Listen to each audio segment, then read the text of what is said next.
Hey, what's that? When a plane full of executives develops engine trouble over the Kalahari Desert, Put your head between your knees. an enjoyable business trip becomes a journey to hell. Badly injured, the survivors are vulnerable to attack by animals. As two men trek out into the hostile wilderness to find help, This was the lowest I've felt in my life. time is running out for their injured friends. You have to come to terms with reality. I think we're going to die.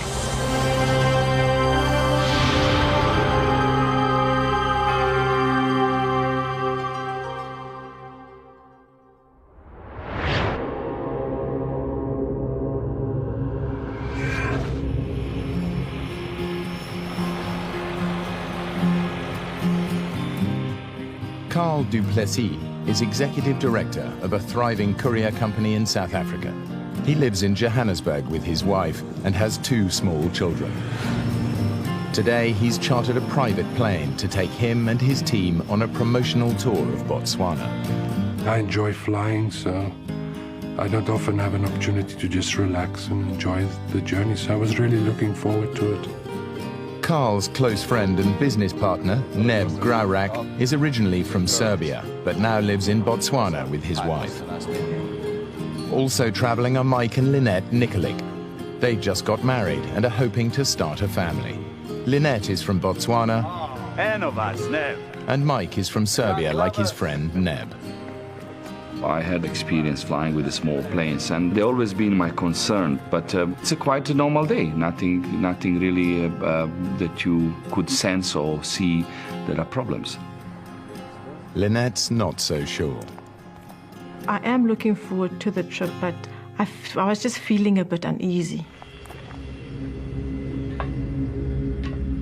I thought to myself, Lynette, if you need to say anything, it should be now. But I couldn't get myself to express my feelings to anybody. It was all internal.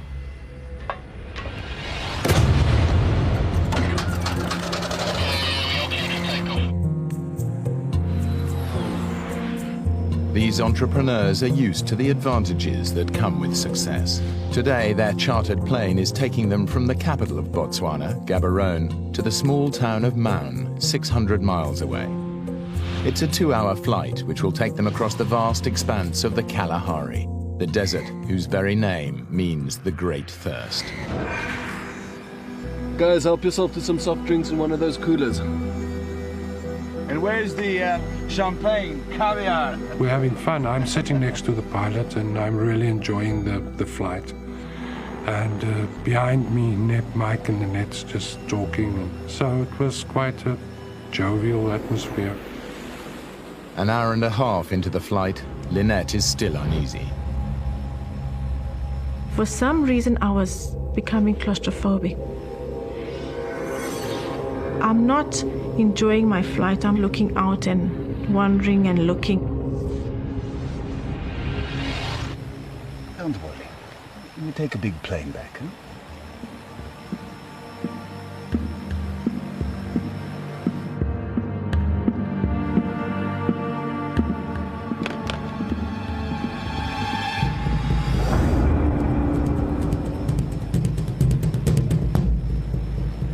I looked towards one wing, the engine, and I saw a bit of oil coming out of the wing.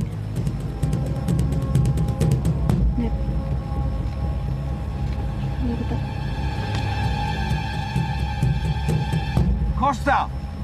What? There's oil coming from the engine. First of all, there were drops, and then it becomes a proper brownish line. Pilot Costa Markanadatos tries to reassure the passengers. It's nothing serious. Just sit back, keep your safety belts on. Without oil, the engine will seize up and could catch fire. Costa has no choice. Hey, what's that? It's just a precaution. I had to shut off the port engine. The plane should be able to fly on one engine. But in the African heat, the air is thin, and with a full passenger load, it begins to lose altitude. We need to make a precautionary landing. Costa radios the control tower to get his coordinates so he can find a landing strip nearby. What are they saying? You can't pick us up on the radar. Just look for a landing strip. There's nothing out here. You've got to keep on flying. I'm losing altitude. I can't. Gaborone requesting our position. Their only lifeline is the radio. Gaborone? Gaborone. Damn! Lost radio contact.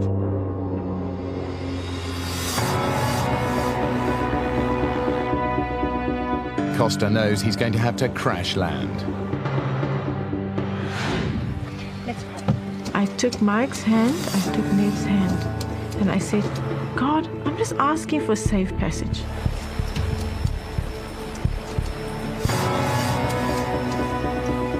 All I know that I have maybe a minute or a minute and a half to live, and I'm just worried about my children. I remember elephants running in a panic because of the aeroplane coming. I just saw the earth coming closer and closer and closer. I know that air crashes, you really don't survive. Put your head between your knees now!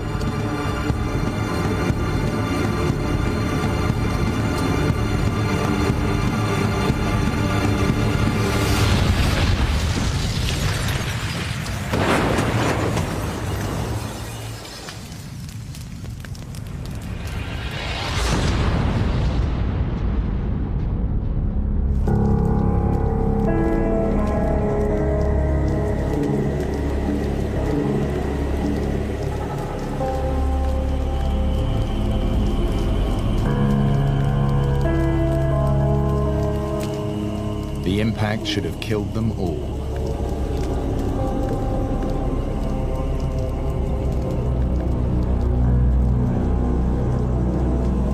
I'm still alive.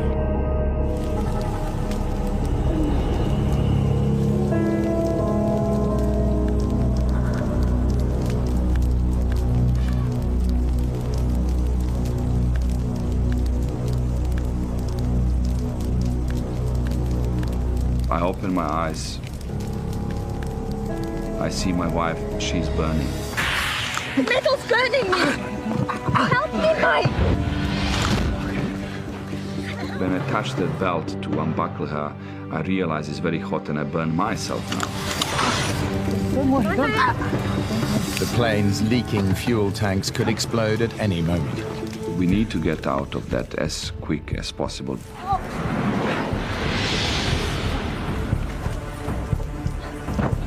Your body is kind of state of shock.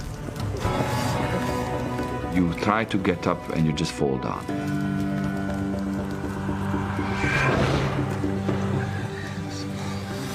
Guys, where's Neb? We realize, but there is no Neb. Where's Neb?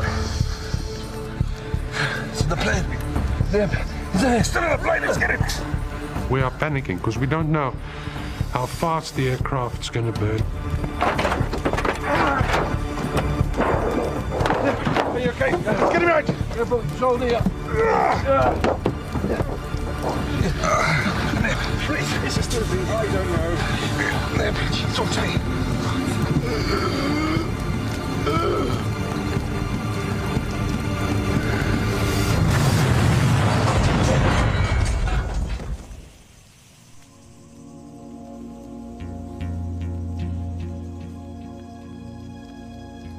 The survivors are shocked and injured. There's lots of blood around. My nose was broken. Mike, Costa, and Carl's injuries are superficial. But Neb is in a bad way.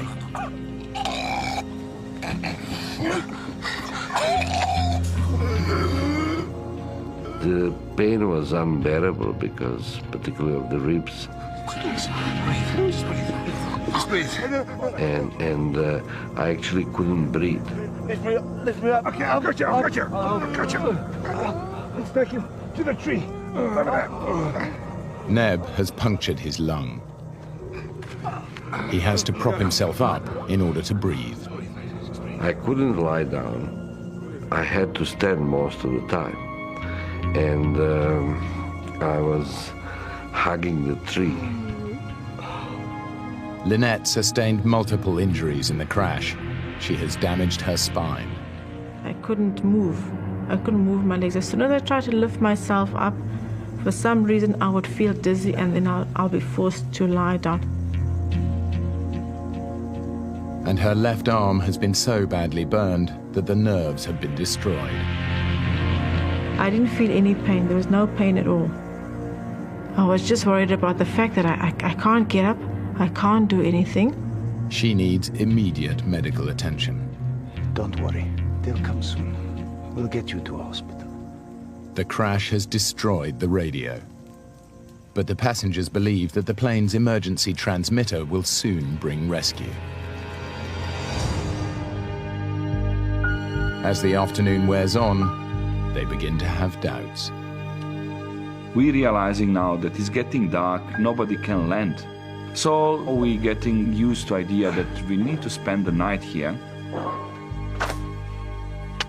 Almost everything that might have helped them survive a night in the bush has been destroyed. Anyone got matches? They need to find a way to ward off predators. It is a sample only. It's for promotions. Well, we've got to get the fire going and keep it going all night.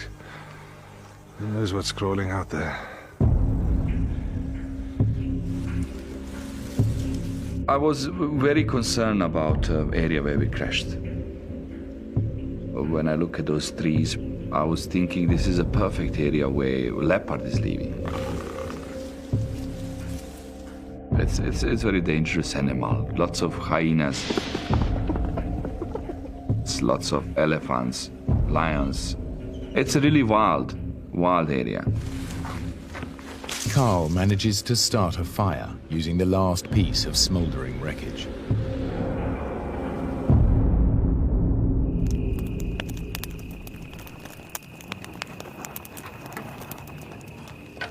The pilot and the executives prepare themselves for a terrifying night in the bush.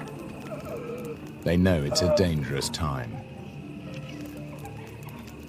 Lion, leopard, and hyena are out hunting, on the lookout for weak, vulnerable, or injured prey.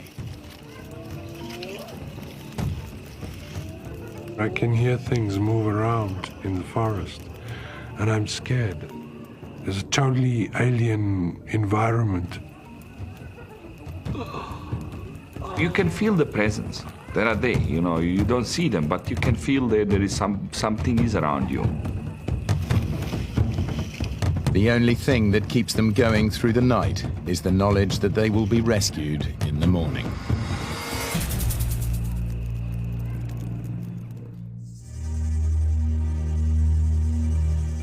Neb is exhausted. He hasn't been able to lie down or sleep all night. Hey, it's time for the rescue. The fire has done its job. It's protected them from the perils of the night, but the heat of the day brings the bush's biggest killer. The morning came and thirst. I wanted water. It was something that I needed desperately.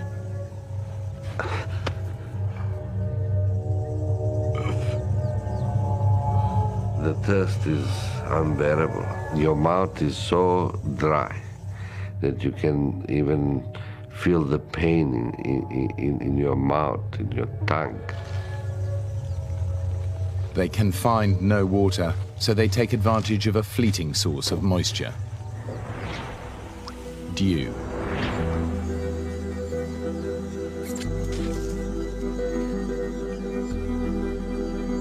You get a little bit here and there, a couple drops, but it's not enough. In no time, the African sun evaporates their only source of water.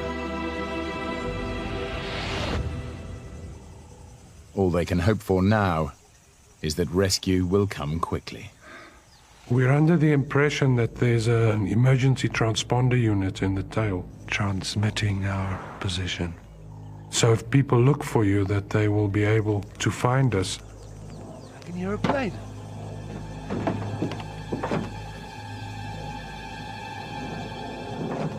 Over there. Over here! Help! Over here! Oh, let's make some smoke! Over here! That's right! Help! Over here! Help! Over here!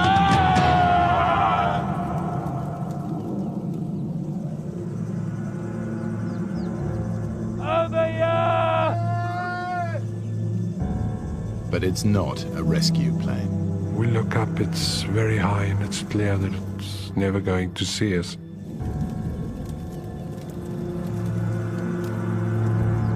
Carl can't understand why the emergency transmitter hasn't brought rescue.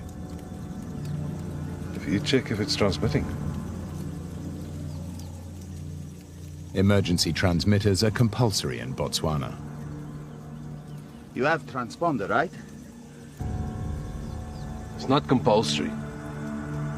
But not in South Africa, where this plane is registered. So now no one knows where we are.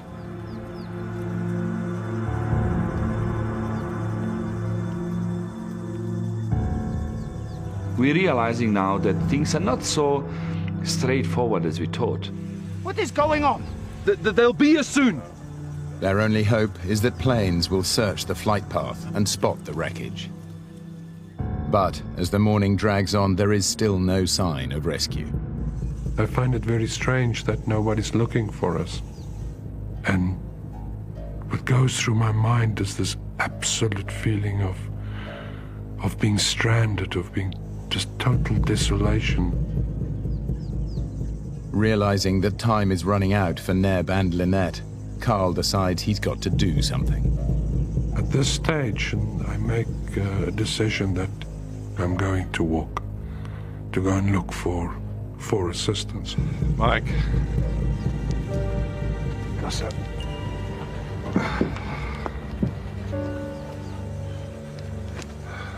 I'm gonna walk. Don't be crazy. You'll die. If I walk, we double our chances of rescue, and Lynette and Neb need a doctor. I go with you. No. I'm not injured. I'll go. Be safer with the two of us. Costa has calculated that they've crashed about 150 kilometers south of Maun. So when do we leave? I think the sooner the better. I think it's quite easy to walk 5 kilometers an hour. If I walk 8 hours a day, I can walk 40 kilometers a day. I can walk to Maun in 4 days. You thought that you are not going to see him again, Yes. because you are not going to be alive. These are obviously enormously emotional situations. The decision to walk is not an easy decision to make. Will the people that are staying behind, will they cope without Costa and I? I'm worried that they don't have water. I'm worried whether Mike can take care of both his wife and Neb. But it's the decision that I've made, so I decided to just go with my decision. And Costa and I set off. They set out and we said bye-bye to them. I felt very vulnerable again because now I felt that I couldn't help in any way. I was just lying there, and it wasn't my nature to feel helpless.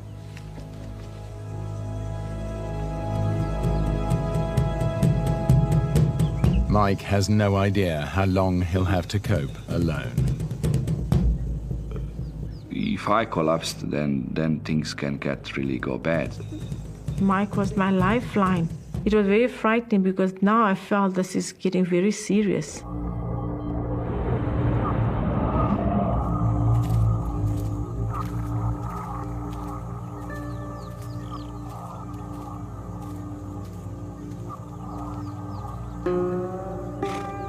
As they trek into the bush, Carl begins to have serious doubts about their position.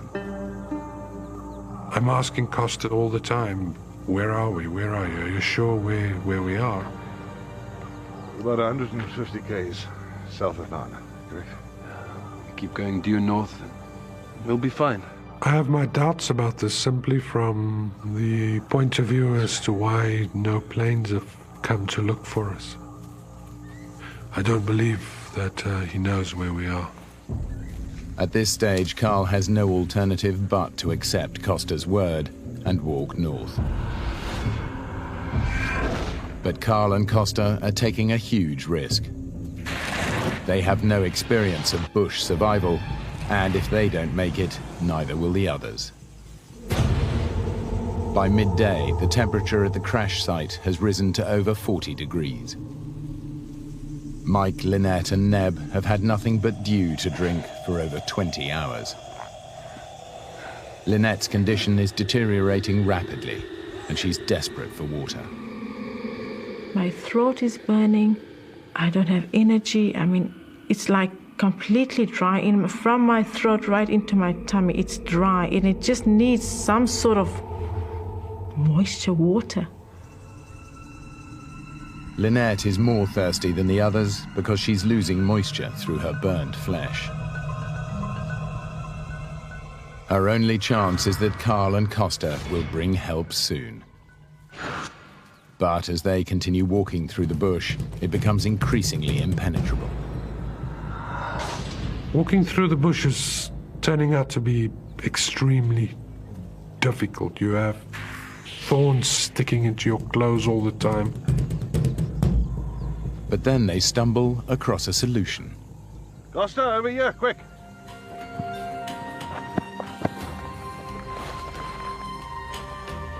It's a track. They've found an elephant path. The whole area is crisscrossed by hundreds of these paths, made by elephants treading down the foliage and knocking away the trees. And it should lead them to water. The elephant walks from waterhole to waterhole, week in, week out, year in, year out, decade in, decade out. So it's a proper path. But these paths don't go 100% north. Carl and Costa's need to find water could get them completely lost and bring them face to face with the biggest killer of man in the African bush.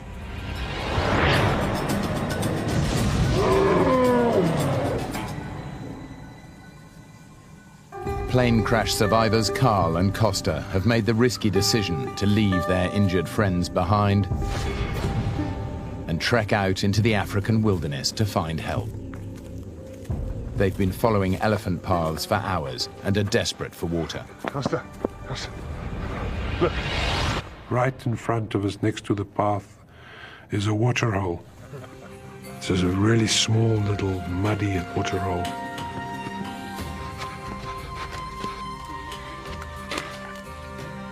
The problem is, the elephants got there first.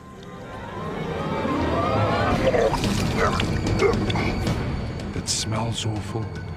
It tastes awful. It's full of excrement from the elephants, urine from the elephants. It's really foul. The water is a breeding ground for dangerous bacteria. This putrid liquid might give them dysentery, which could be fatal. I'm concerned that it would have harmful effects on my body.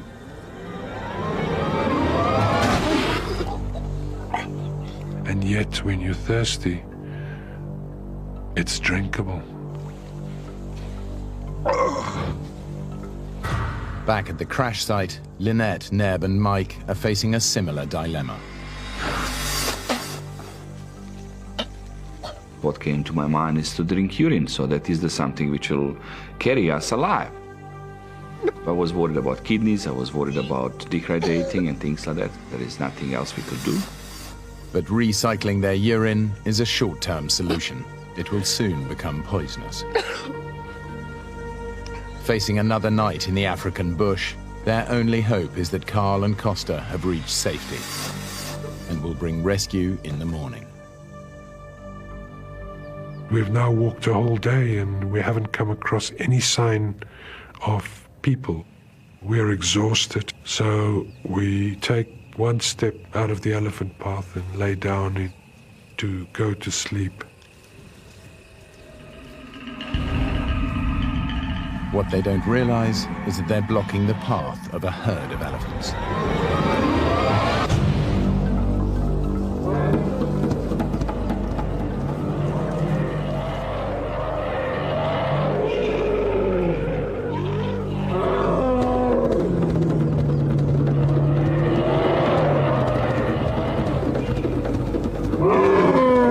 Don't move. Don't move. It is absolutely petrifying.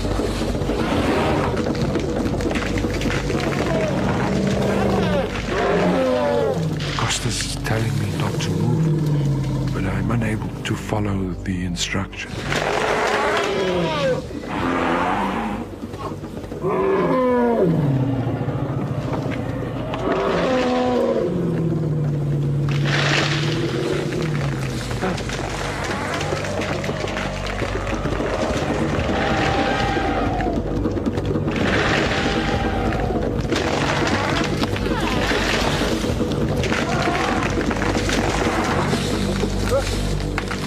Luckily, the elephant decides to warn them off instead of trampling them to death.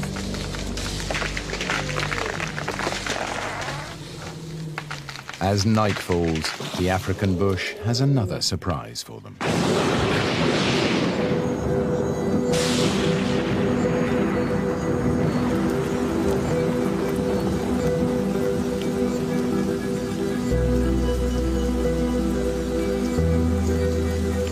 The rain is a welcome relief, but Mike is struggling to collect it.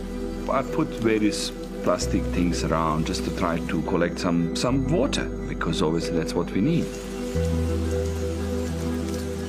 But the rain brings with it a terrible worry. It's in danger of putting the fire out, and Mike has no means of relighting it. Without fire, they're vulnerable to attack by predators. I try even to go back to the aeroplane. I put something over the fire from aeroplane just to protect direct water coming into the fire. It was quite a task. Mike manages to save the fire, but before any water can be collected, the rain stops. The survivors are left as thirsty as if the rain had never happened. Being wet and still be very thirsty, it's horrible.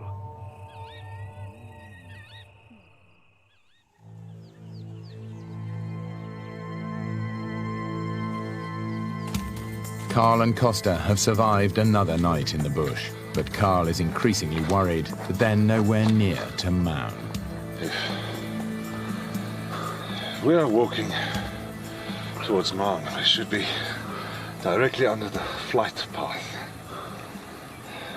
Where's the planes? Costa and I discuss why we haven't seen any planes. We're heading the right way. But I just feel that we are, of course, because we haven't come across any sign of people. I didn't see a track of a car. I didn't see a piece of paper. Nothing. This is wilderness. So I feel that we might be way, way away from Maun. Carl's suspicions are correct. Their flight veered way off course and crashed 140 miles east of Maun in uninhabited bush, which is why they have seen no search planes. Although a massive rescue operation has been launched, it's scouring an area over 200 miles away, beneath the Gaborone to Maun flight path. Carl and Costa are walking north to nowhere. And time is running out for the survivors at the crash site. Things are getting worse and worse. Lynette is now getting more seriously sick. Sometimes she loses herself for 10-15 minutes, doesn't know what's happening. And I vaguely remember him raising his voice. He said, we're going to live long, we're going to have children, you know, everything will be fine, we'll be happy. Mike is also struggling to look after Neb, who's had to stand up for 3 days and nights just to be able to breathe. Sleep deprivation and chronic dehydration are weakening Neb's grip on reality. Thoughts about snakes, hyenas, putting you into panic mode. Neb is panicking. He wants to go now. No. Mike was trying to advise me not to go. It's too dangerous out there. I'll go on my own. I can't leave Lynette. She can't move. Sometimes you have this fix in your brain, you want to do it.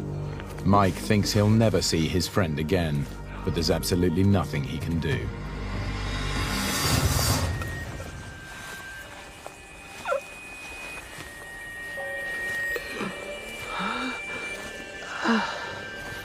Neb's condition is causing him to hallucinate. I wanted to find village with the people who will just pull us and rescue us.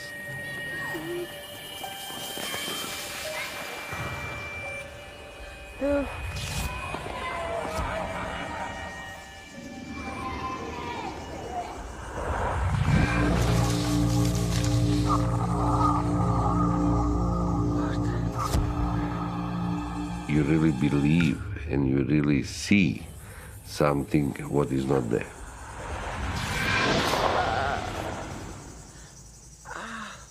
The moment when you see there is nothing there, that is a big disappointment.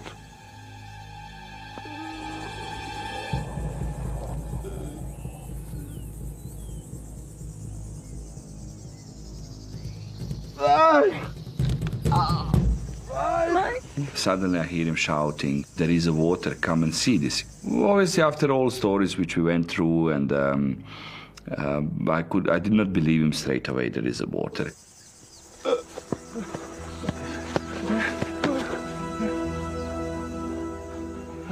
But this time, it really is water.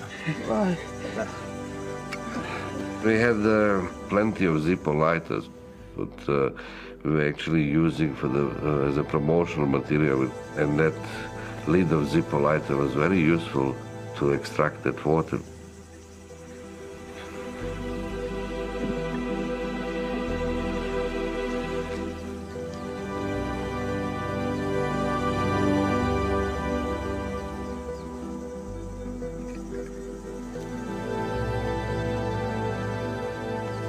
Funny enough, more I give them, they need more water. They put lots of pressure on me. They need the water now. Now or they're dying.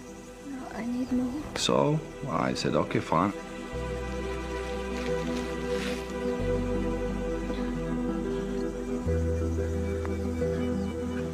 These few sips are barely enough to see them through the night.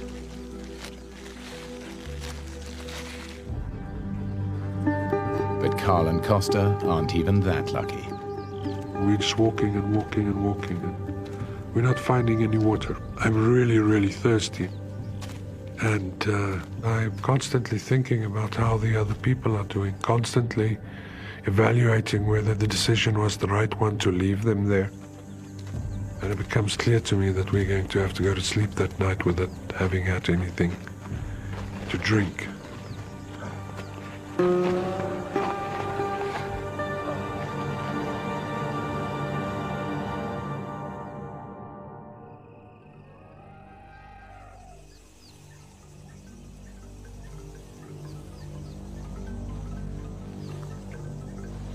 I woke up in the morning and I was aware that something was irritating my left hand.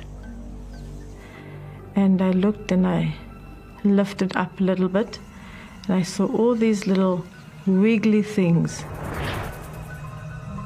on my hand. And then I realized it was maggots. I tried to clean the maggots out with my fingers, try to clean the wounds, because I thought it's a very bad thing what happening. Mike doesn't realize that the maggots are helping to cleanse Lynette's rotting wounds. For him, they're proof that he's powerless against the wildlife of the bush. Even a little bit of control and hope is going away. You start doubting, where is Carl and Costa? Why they're not coming? The whole world has forgotten us. After 3 days of walking in the blistering heat, Carl and Costa have still seen no sign of human habitation, and they're completely disoriented. Mentally, this whole thing is starting to take its toll.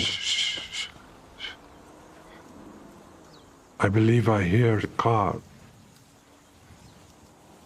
but I don't seem to get any closer to where the sound emanates from.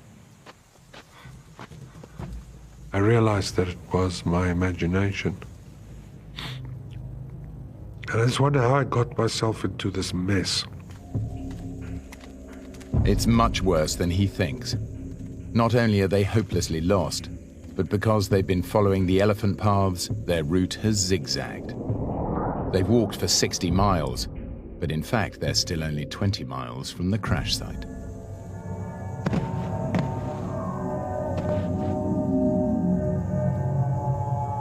I'm older than Costa, so I think I'm mentally stronger, even if I'm not physically stronger.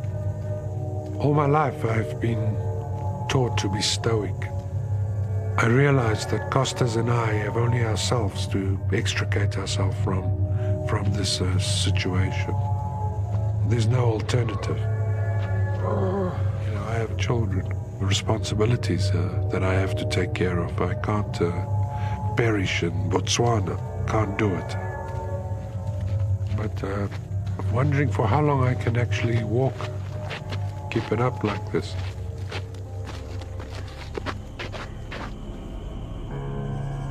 For Lynette and Neb, things are going from bad to worse. Mike no longer has the energy to look after them. I sort of fell into depression that afternoon. And I remember even it crossed my mind to go and commit suicide, take my belt or hang myself on the tree, because, you know, you just wanted to end it.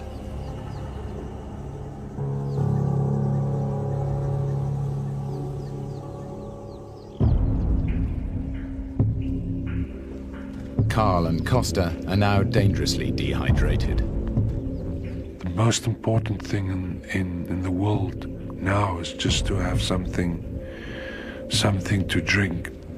My lips are dry, my inside of my mouth is dry, my whole body just cries out for water. At around 12, we approach the water hole. I sort of go across the lip. There's no water. There's just no water. And I think that's when you can just sit down and cry. It was really getting down now, and you can't stop there. If I have to walk till kingdom come, I'll have to walk to find the water. I cannot go without it.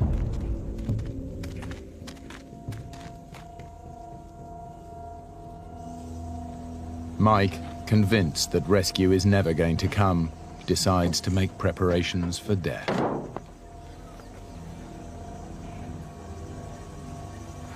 I turned down to Lynette and I said, look, things can go really bad. There is nobody coming for us.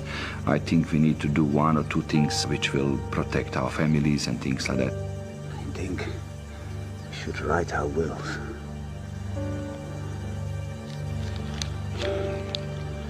So we took one of my credit card slips and eyebrow liner, and then we wrote the last will and testimony. We actually initialed our signatures, just some indication that if somebody does find us, we were alive for a good number of days before the animals took us away.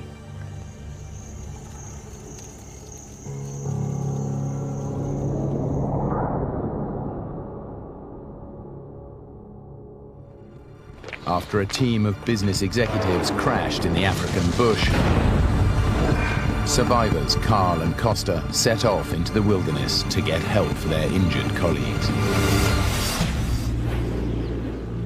They are now totally lost, exhausted, and dehydrated. This was the lowest I've felt in my life. It's totally uncharted territory. I was absolutely despondent. I'm starting to doubt whether I took the right decision to walk.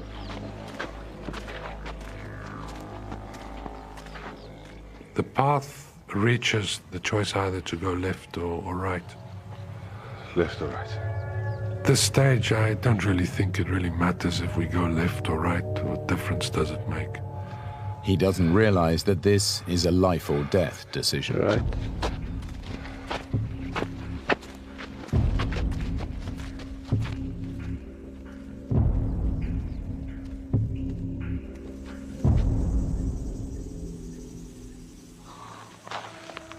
At the crash site, Lynette's body is beginning to shut down. I woke up in the morning and I started feeling very, very cold. And I was lying in the sun, thinking now, Lynette, you have to come to terms with reality. I could see that she's losing strength in her and the body getting like an old tree. You could feel that he's coming to the end. Neb is also getting worse and worse. The pain is now unbearable, awful. We were thinking definitely that we are coming to our end. I think my mind and my body was kind of giving up on the situation.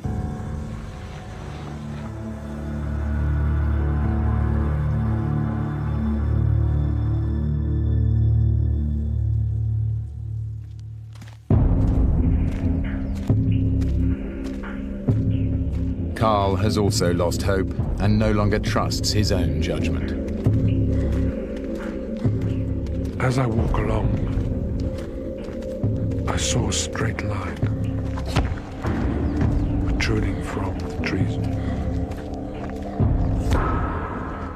I immediately banished it from my brain, as I know there are no perfectly straight lines in nature, and I just don't feel like being disappointed again. I'm sure that I'm imagining it.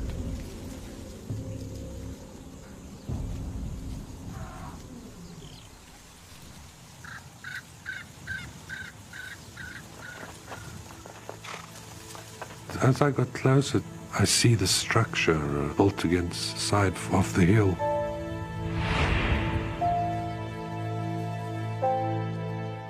It's a hunting lodge, the only building for over 30 miles in any direction.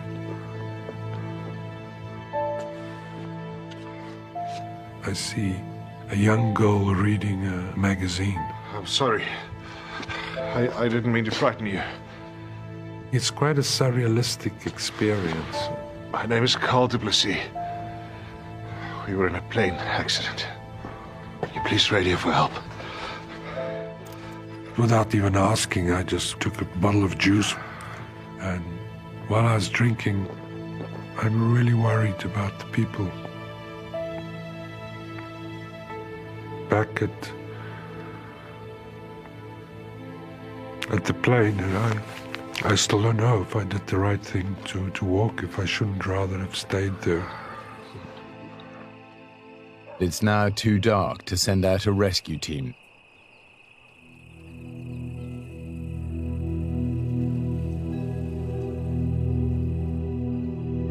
It is difficult looking at the partner that dying. You just got married and then you lose your wife like that in such a bad accident or kind of stupid accident, call it. I need to tell you something.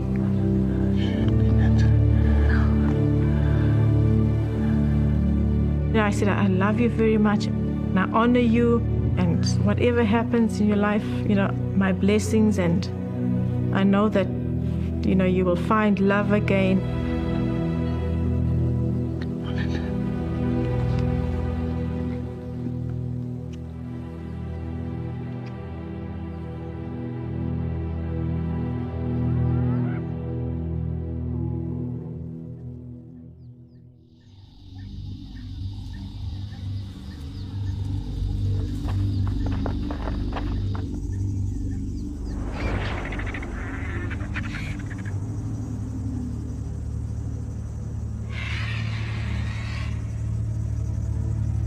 Start seeing the vultures coming around our crash site.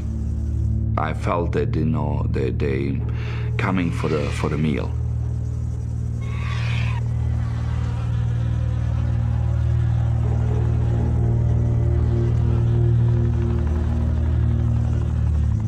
Right.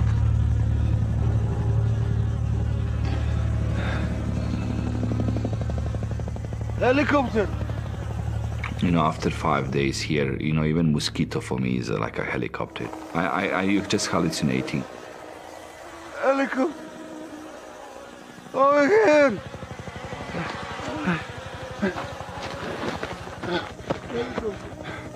We need to make smoke. Put everything on the fire.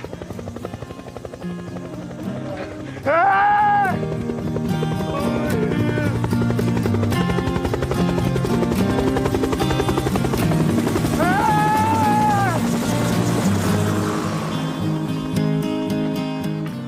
Although the Botswana Defence Force launched its largest ever rescue mission, the plane had crashed so far off course that they would never have found them in time. One of the soldiers comes to me and look at me like this, you know. I said, "Hey man, you're so strong." If Carl had not made the decision to walk, all of them would have died in the African bush. When I saw Neb and Mike and Lynette was alive, it was just an immense relief that washes over you. Lynette's burns were so severe that she spent a year in hospital and had 14 skin grafts. It was touch and go if she would survive, but she and Mike now have 2 children. Neb made a full recovery and still lives and works in Botswana. Carl survived to watch his children grow up. The pilot, Costa Markanadatos, died 2 years later in an unrelated flying accident.